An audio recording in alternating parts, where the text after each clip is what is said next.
Dr.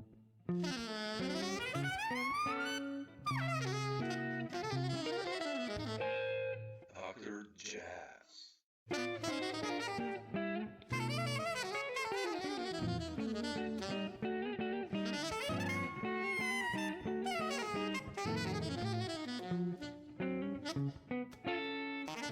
Thanks, Peter, for finding the time. Appreciate it. Jazz. You're welcome, Summer. Uh, I'll just jump in. I want to start this talk with your big band record, actually. And I listened to it, and it's such a wonderful piece of music. And I've always loved your writing since the records with Stairway and Avenue U and all that, going way back to the 90s, I guess. And but what's the story behind the big band record? Well, it's a concert, actually. I had a lot of time on my hands during the lockdown, Oh yeah. Because normally I would play concerts or teach, and even teaching wasn't possible because the university wasn't opening up the rooms. So I had a lot of time to do something with, and I've always sort of thought I'd like to have big band arrangements of my tunes, and I thought I would get somebody to do it for me because I thought it would be too difficult. But then I started to, get some information, even on YouTube. There's a lot of musicians who give you tips, how to arrange, and there's books and stuff. And I also asked some of my friends here in Munich. A couple of them also have their own big bands, and they said, you got to do this, you try this. And it's great. I'm a fan of Logic Pro, it's an Apple program, and you have virtual instruments in there and plugins and stuff. So I set up a big band song format with all of the instruments that I thought I would need. And then I just started to, if I already, the tune might still exist before the big band arrangement. You mentioned Avenue U, so there's a tune on that called Celebration, which is right at the end. And I tried, just putting in the melody of Celebration and what the rhythm section is doing. And then obviously in big bands, there are different things that can happen. You can have backgrounds, and you can have the trumpet section coming in later, to build it up, doing kicks and stuff. And and I had this all in the Logic song, and I just kept listening and changing things. And, eventually I came to a point where I thought that's going to work. And I played it to one of my colleagues, actually a trumpet player who played in the big band at the end, and he said, "Yeah, this is great. The trumpets can play this. It's not too difficult." And then I asked a sax player, "What do you think about this?" And he said, "Yeah, it's all right. You might want to do this, change." And so that's how it came all together. And at the end of the lockdown, I had 22 arrangements. Oh That's wow. Okay. how many I had. And at the concert, we played 13, 2 sets of 6 tunes and an encore of Wang Thang. Yeah. So that's the story. Interesting. That's And quite a project, yeah. in my so-called career, I've also played in big bands. This might not have been, it's not that well known, but I never, of course, had my own big band, but I definitely played in big bands. Oh really? Okay. And because somebody back in Sydney, before I even left, they said, yeah, it's good if you can sight read because then you'll get good paid gigs. And so I worked on my sight reading, and then I did get some big band gigs there. Yeah. And when I came to Munich, it was the same. There's a big band here. I immediately got into it because I could read well. Yeah. And I could also, just adapt to the situation. So that's something that every now and then I was called to do big band stuff all over Germany. And that helped me get an imagination of what a big band can do. Yeah, yeah, yeah. Anyway, Yeah, I love that. Like, Wes did some big band stuff, and many guitarists. I think Benson also. There are some records, and like I love that yeah, the with a guitar bassy and band, yeah, yeah. yeah, it's so beautiful. It blends, and so many guys in New York are doing like this. So much modern stuff from Maria Schneider to Darcy Argue and all these fantastic. Well, Maria, not that I've heard all of her music, but the CD I did hear was absolutely wonderful. I mean, that I wouldn't compare myself to somebody like that. She knows how to make an instrument out of the big band. Yeah, yeah, The textures and all of the finesse. I'm not like that. I just I yeah. have a It's formula, wonderful. and It's a wonderful one you did. I mean, yeah. But yeah, that's a whole different world. I yeah, don't yeah. know. That would be too difficult. See, I never studied anything in a formal sense. I never went to a university to study. Oh, really? No. Also in Australia, when you were still in Sydney, you didn't study jazz. Well, of course, there was a jazz program there in Sydney, and I did audition a couple of times, but I didn't get in. Mm, They only had one place for guitar, and the first time I really wasn't prepared. I had no idea. The guy wanted me to play the melody of Blue Bossa. I didn't know what that is, and anyway, but it turned out to be a blessing in disguise because I met a lot of musicians in Sydney. It was a very good scene, and mm, they gave me lessons and they gave me gigs. And then after a couple of years, I thought I'll go to the States, to New York for a month or so, oh, well, okay. 3 months actually. And so I was free to do whatever I wanted. I didn't have to sort of do a 4-year Mm, program at the Sydney Conservatorium. mm, So I was lucky, I think. mm. Well, when I did you didn't go to get New in. York? Well, New York, of course, you know what the Jamie Abel sold clinics are. So he brought those clinics to Australia Ah, in the late 70s, early 80s, every year. And so I met John Schofield, for example, Dave Liebman, mm, Randy Brecker, Adam Nussbaum, a lot of guys that were doing that Aebersold clinic. And so then I thought I would see how it is in New York, in the summer, because that's the warm month, yeah, warm yeah. time.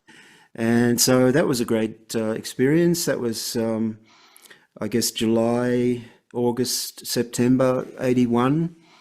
And just, yeah, going to clubs and going to concerts and jam sessions.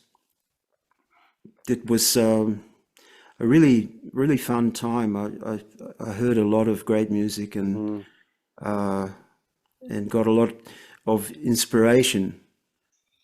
yeah. And so anyway, I don't know how much you want me to talk about things like that. I mean, I do have a Wikipedia page where it's all sort of Oh yeah, but written. we're here just, that's why we're here. Just to, I want to The hear your thing about story, one so thing I knew, see, I was very fortunate to grow up in Sydney, Australia, because it's quite a big city, and at that time it had a lot of clubs, a lot of Mm, musicians. really. It was a very creative time in the 70s, and I benefited from that very much. And then when I went to New York, as I said, it was um, just a good time. There were things happening. Yeah, yeah, yeah, Uh, I heard Miles Davis, and then on the same evening went to the Village Vanguard and heard Chet Baker yeah, the man, same that's night. crazy. Yeah, yeah. And I met Jaco Pastorius in a club because he was so outgoing. He was shaking everybody's hand, and that was also an incredible experience. Mm, Because I had seen him with Weather Report in Sydney. That was 1978, I think. And so, yeah, New York was great. I just got so much input. Attila Zoller, do you know who he Oh, of was? course, I love his records. Yeah, Yeah, we'll beautiful see. player. One of my greatest mentors in Australia was a Hungarian bass player named Jackie Ozarski. And he said to me, when you're in New York, look up Attila, because Attila is also a Hungarian. And but it turned out, he said, yeah, just tell him hello from Jackie. And so I found Attila's number in the phone book. They had phone books back then, very thick. And I found, but there was only one Attila Zoller. And so I phoned, and he was at home, and he picked up, and I said, I'm from Australia. I was a bit nervous, but I said, I should say hello from Jackie. And he said, I don't know Jackie. I don't know him. But do you want to come over? He said, just like that. Oh, wow. I don't know why he did that. I could have been I don't know, some crazy guy. Yeah, exactly. Yeah. But he invited me over to his apartment to play, and he really liked what I did, and he was so enthusiastic that we became really close then after that. That's beautiful. Yeah, in that summer. So again, another great thing that happened to me at that time. Did you ever consider of staying in New York at that time? Well, I did. I went to, I had a tourist visa, Oh, but that is only 3 months. yeah. And then I went to a lawyer, and he said, yeah, it's going to be very expensive. And so, yeah, I didn't do the illegal thing. I left after the 3 months. Yeah. Attila got me an offer to teach in Memphis, Tennessee, at a university there. Oh, wow. And Okay. that would have started in early 1982. And the guy there, the boss of the jazz department, he said, yeah, I'll get you a visa and it'll be okay. And he didn't get the visa. So nothing happened from that. Interesting. Wow. How different your path would have been if you stayed in Yeah, Memphis, I Tennessee. would have been a country musician. Exactly. Yeah, well, that's another thing. There's sometimes you have certain energy around you. And at that time, when I wanted to go to Memphis, I did actually fly back to the States in the middle of winter. I thought it was going to happen with the visa, because he didn't tell me it wasn't happening. And I flew back to New York. I stayed at Attila's place. And then he said to me, why are you here? And I said, well, I'm going to Memphis. Oh, yeah, well, I don't think that's happening. Oh, shit. But you can phone the guy tomorrow, because I arrived at 3 a.m. or something. And it didn't happen. The guy told me, sorry, I couldn't get the visa. And that's this energy, was telling me, you don't want to do this. Yeah. You Yeah. go back to Germany and just relax. How did you end up in Germany? I mean, why Munich or why Germany? Well, I must say, I liked modern history when I was at high school. And of course, we did the history of the First World War, Second World War, and there were documentaries on television sometimes. So somehow I just got interested in this place. And then I started buying jazz records in probably 1976, 77. And of course, I had Bright Size Life, and I had other ECM Oh, yeah. records, and they've all got Munich on them, recorded. Well, maybe they weren't recorded in Munich, but the address of the record company Yeah. was Yeah. in Munich. And I also had, for example, Attila's record was also Munich, Oh, Enya. yeah. Enjoy. Yeah, exactly. So I just thought there must be a good scene there if they've got these record companies with these great artists. And well, put it this way, that was true. Those record companies were based in Munich, but most of them, they're not interested in promoting musicians who live in Germany. True. Yep. They were interested in American musicians or Scandinavian musicians, whatever. So I made that experience, but that was all right. I still liked to be in Germany. I found it very civilized, very cultured. People were very friendly. Musicians, great musicians here. People that also liked me. They liked my playing. They liked my tunes. And so I started to, make my contacts throughout Germany, not just in Munich. I was lucky. I also, Attila also helped me there. He let me play with him. He was doing a solo guitar tour, and he said, "You can join me in the second half." Oh, wow. That's good. So I was with him on the stage in Munich, a couple of clubs, and also in Frankfurt and Nuremberg, just different places. And I met through that experience, I met the musicians who were living there, and it was just they liked it. So Yeah. How did Sundial happen? I love those records, I mean, especially Kenny Wheeler is one of my biggest heroes, and I love that record you guys did with Kenny as well. But how did you connect with Bill and Wayne the well, trio? I think if I put my energy into it, I can organize things, or I can write big band arrangements, whatever. So at that time, there was a list of jazz clubs and promoters. It was in circulation, so I got a copy of that, and then I realized I could maybe put a few gigs together. And so I asked Bill Elgard on the phone. I just said, I'm a guitarist from Australia and I want to set up a tour. And I said, Wayne Darling's playing bass. And he said, oh, great. Well, Wayne, we love to play together, so I'll do it. Of course, that was a little white lie because I hadn't spoken with Wayne yet. And then with Wayne, you did the same, And then I did right? the same thing. I love it. And then I asked a friend of mine from Australia, a tenor sax player, Dale Oh, Barlow. sure. He played later in the Jazz Messengers. Yeah, exactly. But we sort of grew up together musically. We had our first group when he was 16, I was 18. Oh, wow. So anyway, Dale came over. I set up a tour of about 20 gigs. Wow. Man. And it was a lot of work to set that up, but I had it, and then we got together. The first gig was in Vienna, and I remember we rehearsed at Wayne's place. We'd never met. None of us, I only knew Dale, of course, but I'd never met Bill. But it was all on the phone, and then we rehearsed, and then we played the gigs, and everybody was having a lot of fun.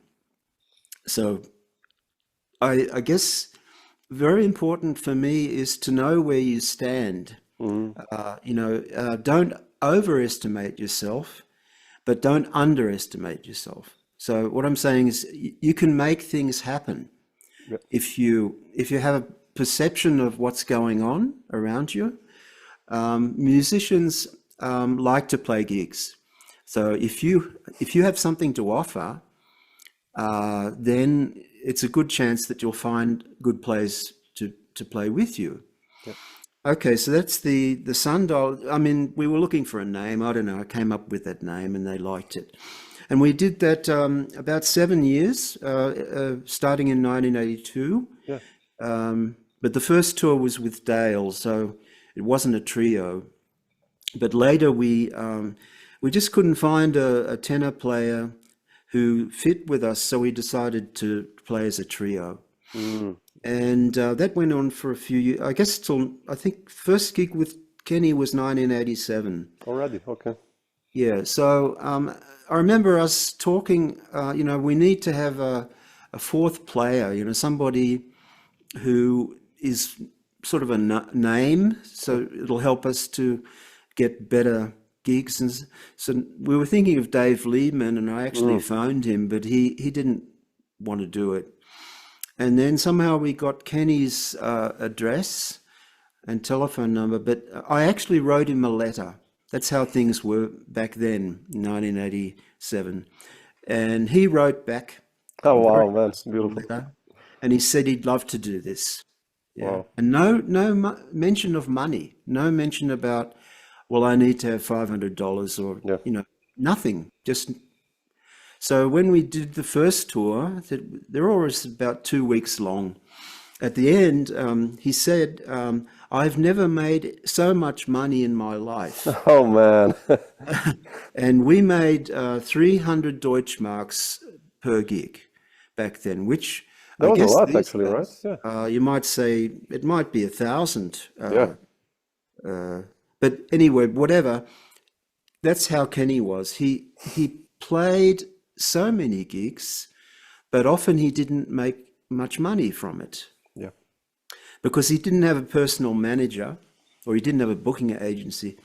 Later in his life, he did have something, but when we met him, it was just basically telephone or just how do you feel?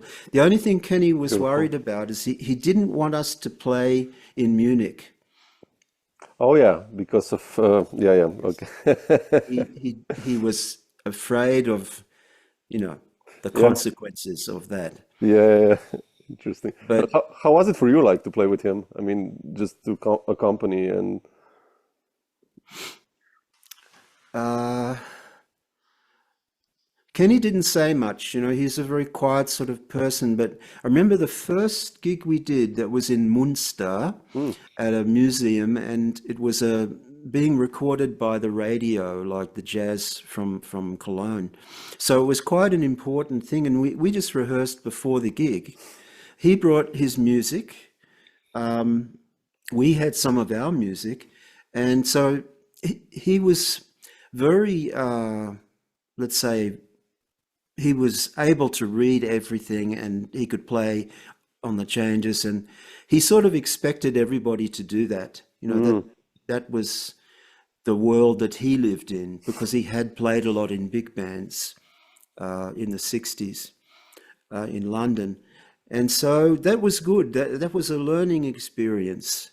And again, I mentioned earlier that I could read because I played in big bands. yeah. So that helped me get through this situation the first time without much rehearsal.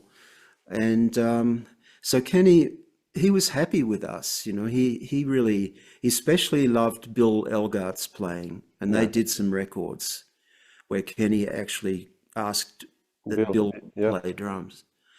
So yeah, on our tours, I mean, the only thing that bothered him was, see, we often didn't have big PA systems, big like monitors. He'd love to have a monitor with reverb in it. Yeah. He liked that sound. That was the ECM sort of thing. And if he didn't have it, he was very upset. He just didn't. He often didn't know how to say it, but you could see he was really disappointed.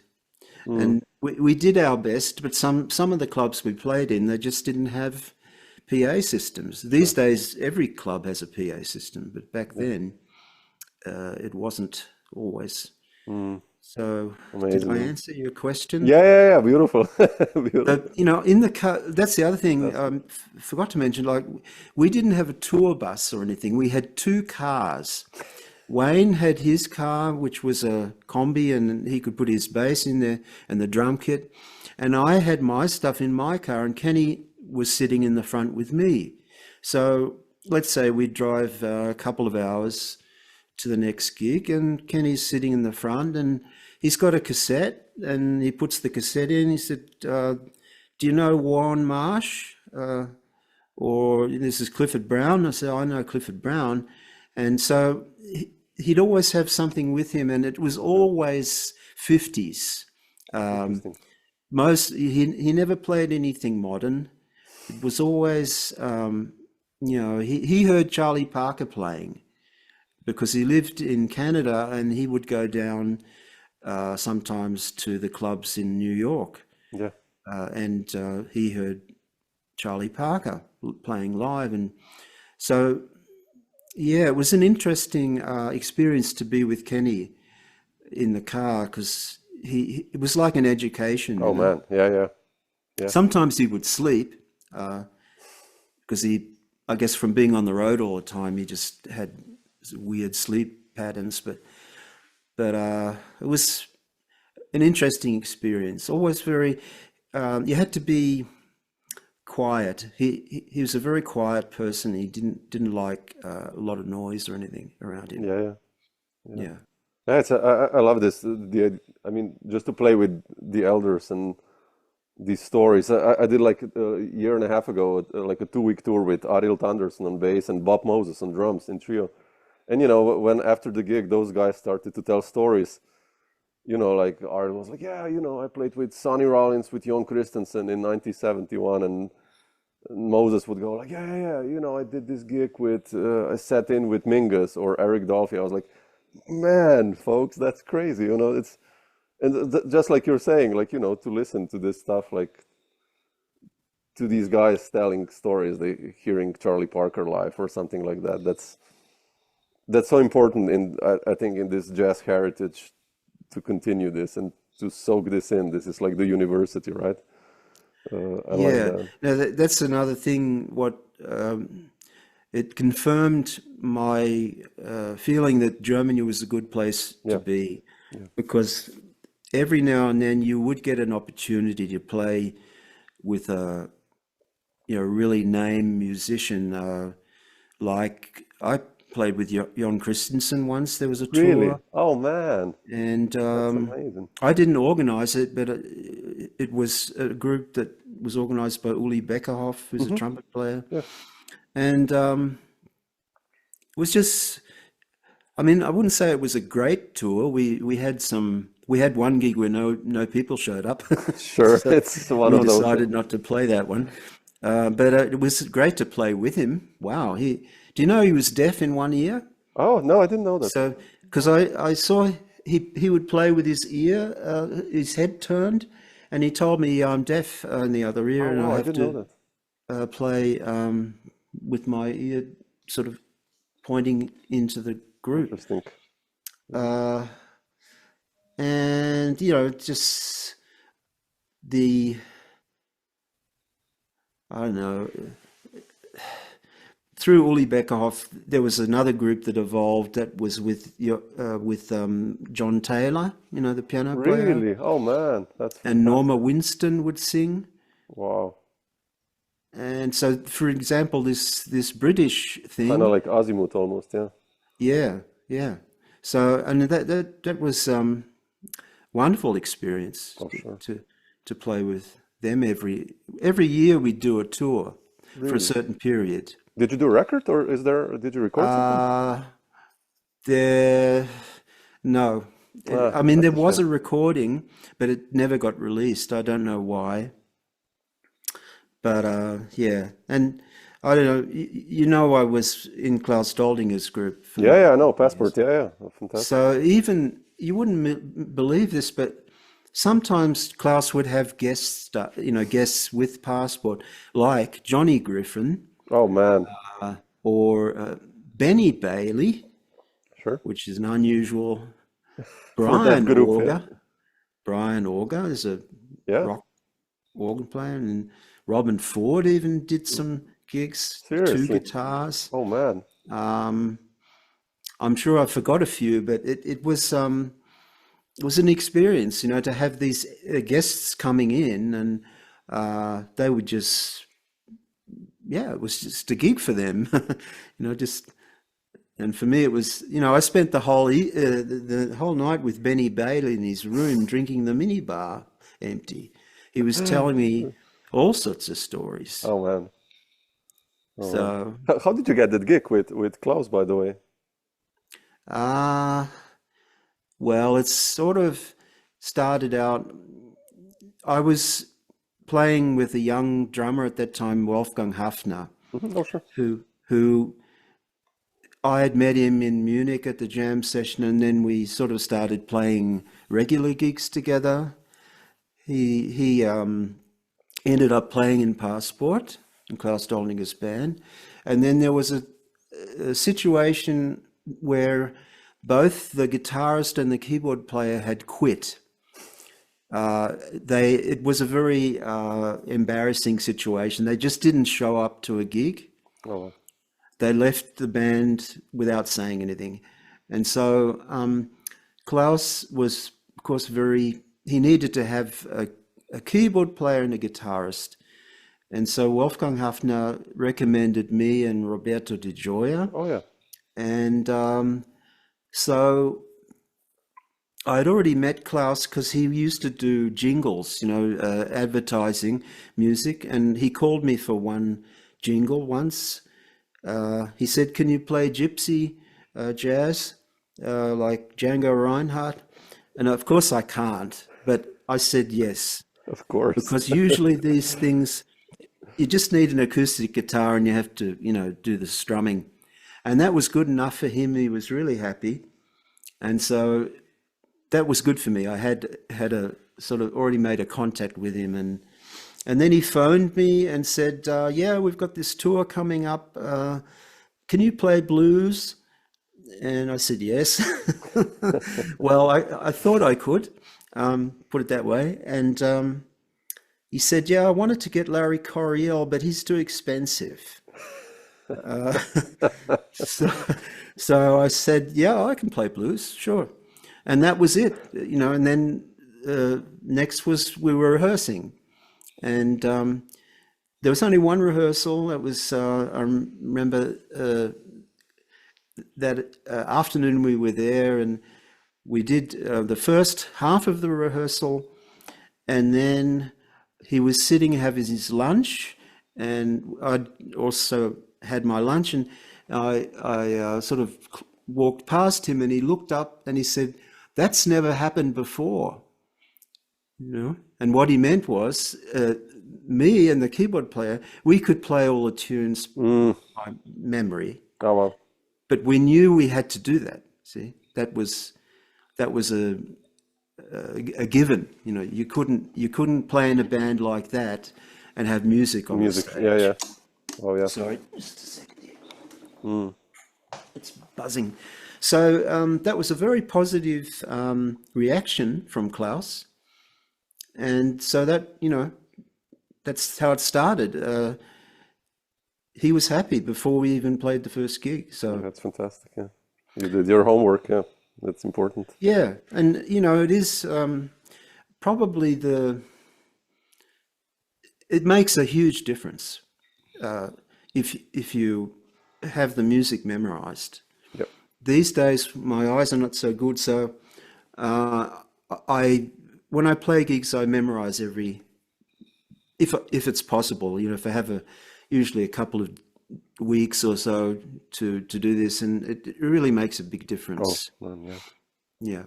yeah. Peter, I mentioned Avenue U before in the beginning, and how did those records happen? That one has like Nussbaum and Dave Holland as a rhythm section. Then in the following one, I think that's like you went more that fusion way with Tom Brackline and who's on bass on that? No, Anthony Jackson. Anthony Jackson. Yeah, I mean it's like monster players. Like, how did those records All right. happen? Well, I heard Dave Holland in Sydney playing with Sam Rivers.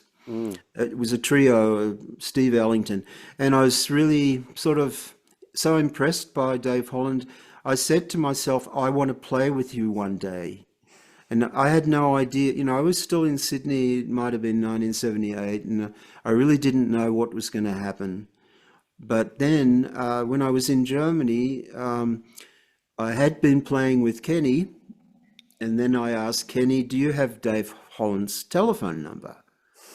And Kenny did. And so I phoned Dave and asked him, would you like to do a recording? And first I said, I'll send you my record, it was an LP that was with Bill and Wayne. It was a trio, not the one with Kenny that came later. But and so maybe 2 weeks later, I phoned him again, and he said, "Yeah, I like that record. And, who do you want to have? Who's going to be the drummer?" And I said, "Adam Nussbaum." Uh, I said, "We've played a lot together," which was not true. But I knew that Adam was interested. I had spoken to him, and he said, "There's only a few drummers I like to play with." And I said, "Yeah, but I've played with Adam a lot, and we feel good together." He said, "That's important." So he made a compromise, and that was very important because without that, I wasn't going to get Jack DeJohnette or Elvin Jones. I wasn't going to even try to get them. Sure. So then we had the rhythm section. Roberto played piano. He was my old friend, or still is, and and there's Lovano, of course, yeah. and Lovano was a tip. I'd heard Joe playing with different bands in New York when I was there in that summer, and also I heard him with Paul Motion, Bill Frisell, and so again.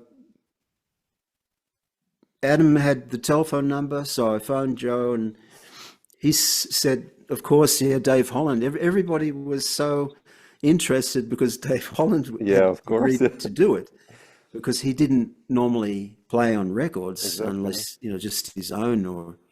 So that is sort of how it happened. And then I had to do, of course, good preparation. Back then there was no internet, so I made up my own tapes with sort of backing tracks, and I had the music and I sent it to them, and so everybody was well prepared. And then we had a good studio. The only problem with that studio is the guitar amps were all broken. The guy on the phone, he said, "Oh, we've got a couple of Fenders, we've got a Marshall," and it sounded great, but when I went there to actually set up, they were all broken. So it took us a while to get some sort of sound out of it. But that was the story. And then the music, I don't know, just sort of, it connected. Yeah. Everybody liked it. At the rehearsal, Joe was saying, "Yeah, this is going to be good." He's giving positive That's great. Feedback, and Adam and Dave, they sounded pretty good together, I'd say. Adam was having a lot of fun. Oh, yeah. And they were both having fun. They were talking about things. As you said, Adam was asking Dave, "Did you ever play with Monk?" And "Yeah, I did," and talking about that. And so it was a great vibe in the studio. That's beautiful. Yeah. Yeah. How did you then decide to go that fusion path, like those? Well, the other thing, okay, so that record was, as I'd sort of say, more acoustic, with contrabass. And then I got into Passport, but I also had a group. Do you know who Tony Lakatos is? Yeah, the saxophone player, sure. Yeah. So Tony was living in Munich also. And we had a sort of a fusion group, and with his tunes and my tunes. And then there was a producer in Switzerland. There was a series on Swiss TV called Jazz in Concert. You can probably find some of these productions on YouTube. Oh, okay, super. Oh. And the concept of Jazz in Concert was that this producer would get musicians from Europe and from the United States. He'd get them together and form a group, and but not a group that goes on tour. They would only rehearse for 1.5 days in the TV studio, and then after the rehearsals were finished, then they would record in front of a live audience. Oh wow, man, that's a good concept. Okay, so he would produce straight ahead jazz with, contrabass and piano and horns and stuff, but he also did fusion productions. So when we got together for the rehearsal, I remember him saying, no, straight ahead. It's got to be fusion. But we sort of knew that anyway because we knew who the musicians were, and that was Terry Lynn Carrington and Anthony Jackson, David Whittam as a keyboard player who Yeah. was playing with George Benson, I think, at that time.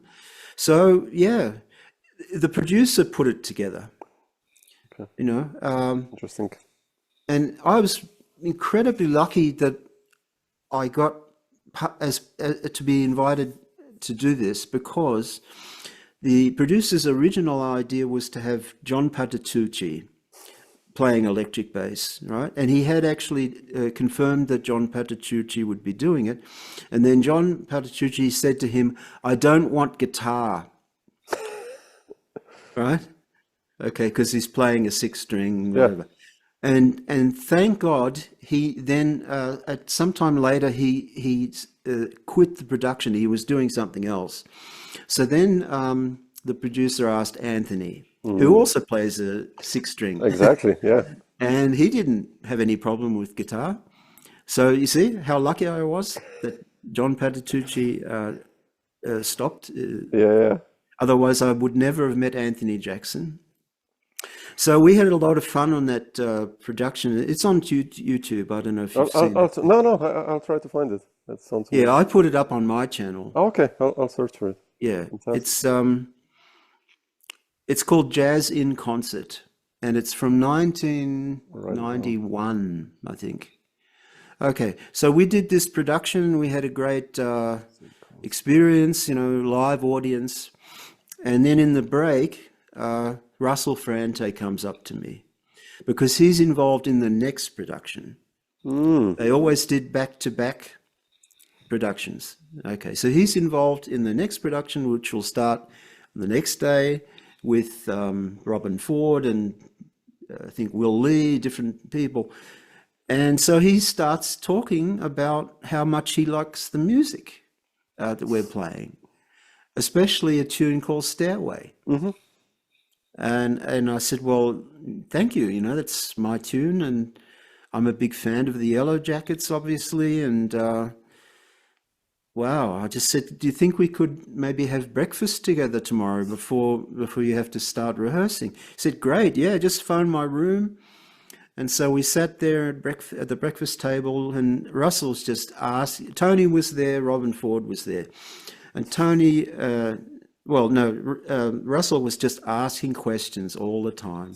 What do you guys, how is it in Europe? And, the good clubs, or, he's just so positive. And so I asked for his address, and I asked, can I maybe send you a proposal? Which, of course, then ended up being my record. Wow. And Russell, he helped so much. He put the band together, more or less. He got Tom Breckline, and he organized the studio, which was Chick Corea's studio. And, he just did so much for me. We never played any gigs. Oh, that's a shame, man. Okay. But it's because I never thought I could organize something, because he's playing so much with Yellow Jackets. Yeah, of course. Yeah. So sometimes it's better not to do too much, to try the experience. We did a 3-week tour.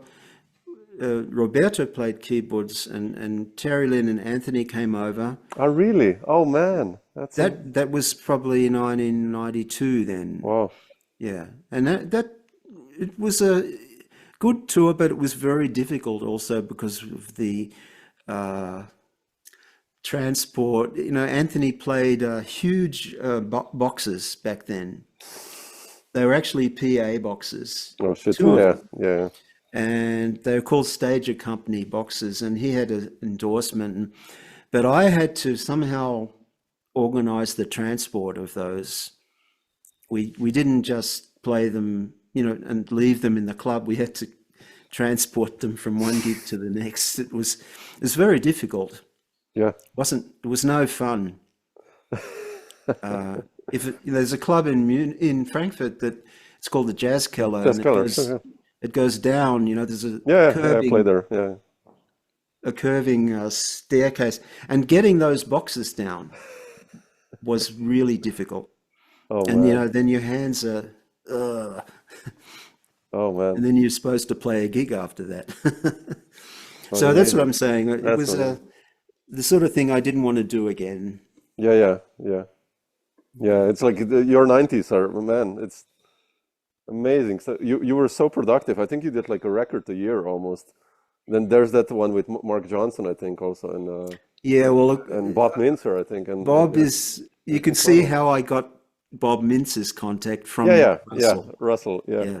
And then uh, I don't know how I got onto Mark Johnson, but probably the drummer. Do you know of a site called Jazz Heaven? Have you ever heard of it? yes, yeah, yeah, yeah. Right. Well, the producer there, his name is Falk Willis, and he used to be a drummer, Oh yeah, and he played on that record. He's the the drummer. drummer. Yeah, yeah, I Yeah, remember. and he's from the area around Munich, and then he became a real estate sort of what do you say? He made a lot of money out of real estate uh, before it went south in 2008. Yeah, yeah. And then he started up a production thing called Jazz Heaven, Mm, making yeah. DVDs and stuff. I think he's still producing. Mm, yeah, So yeah. anyway, I he think. he was he helped me get some numbers. He was always very good at organizing things like that. Yeah. Oh, fantastic. I mean, like I said, like beautiful records you've done. I mean, throughout your career, it's like really productive. And but I wanted to ask you, what's the have you been still writing recently, or I mean, preparing? Are you preparing something new on the band leading department, or? Well, I did release an album on Bandcamp in February this Hmm. year, which was recorded about a year ago. That's a fusion thing. I think it's quite good what we did. Um, but you're talking about, I used to release albums, one a year. Um, there were record companies back Yeah, then who, if I produced something like Stairway, would find a record company that would then take it over. But that doesn't happen now, not yeah, really. yeah, I mean, if you yeah, find a record company these days, they'll say, well, you have to buy 500 CDs and yeah. that'll cost you 4,000 euros. And so basically, you're paying for the CDs Exactly. and they have no risk. So I thought I'd try Bandcamp and put it this way, it's underwhelming. Uh, you know, like okay, I did not get CDs pressed or made because I don't really have any way of selling them. Uh, I don't know. It used to be, you could sell them at gigs Yeah, and yeah. maybe a few online and that, but I must admit, see, I don't play many gigs now. Um, it's sort of after the lockdown. Yeah, it's changed. Yeah, um, yeah. what I have been doing is I go to Australia every year for about 4 weeks, Mm, and I've been playing gigs there in Sydney, Melbourne, and other places. wow. Uh, and that's sort of a interesting experience for me because I'm rediscovering my home. So I never really did much in Australia Yeah, because I exactly. left when I was 23. But yeah, maybe I'll end up doing more gigs in Europe. I'm not putting any energy into it. Yeah. But I do have this new record, and I'll send you a link. Oh, please, I'll check it out on your Bandcamp. I'll Yeah, I definitely. think it's come out pretty good. Um, it's all my compositions, and yeah, some of them you would recognize that had been played by the big band. Yeah, yeah. Yeah, but there's also a few new ones. beautiful. And so the next, yeah, if you want me to say, well, what are you going to do next? As I said, this thing of going to Australia is the next thing for me. We've got concerts lined up already in Melbourne, Fantastic, man. Beautiful. and it's a quintet. It's two horns, trumpet, tenor sax, and guitar, bass, drums. And I've got arrangements for that lineup, and maybe the radio will record us. We're sort of in negotiation, and yeah, that's Beautiful. sort of that. In playing in Germany, I don't think I have the energy for that at the moment. I've I know what you mean. Yeah, huh? yeah. It's gotten harder after COVID, I think. It's so many clubs closed as well, and yeah, the money went down also, and yeah, but yeah, but Yeah, well, money. See, I used to make money playing jazz, and that was a very, very good life um, in the 80s and 90s, and now I'm employed as a teacher, yeah, right? yeah, So that's very good for me, especially in the lockdown. I got my salary yeah, and didn't have any worries. A lot of musicians, of course, had to probably do other jobs. yeah. I don't know how. Did you have any I'm experience with that? teaching. Yeah, I've been teaching for 20 yeah, years, and like right. most of my friends, also people in New York and Paris. I think 90% of us teachers, right? Like is teaching all the Where are music. you based? I'm in Slovenia. Ah, yeah. Yeah, so Okay. it's kind of the same here. It's the gigs are like a hobby nowadays, almost like unless you're Mm, John Scofield and Dave Holland, that's different. But it's a luxury, I think, to get a tour together nowadays. That pays actually, and mm. it's changed. Yeah, like when you guys started, like 70s, 80s. That's yeah, completely different, I think. So, but let's see how it's always changing. New things pop up, and I hope we'll see. Do you know Thomas Lukacs? Thomas Lukac. He's a guitarist. No, he's Slovenian. I think so. Ah, no, don't know Okay. him. Don't know him. I just thought maybe you might know him. No, no. I think he's moved to Berlin now. He did study in Munich for a while. He did his master's. Okay, yeah, No maybe worries. I'll send you a link. Oh yeah, please. I don't know him. Yeah, don't know him. Yeah, all right. But super.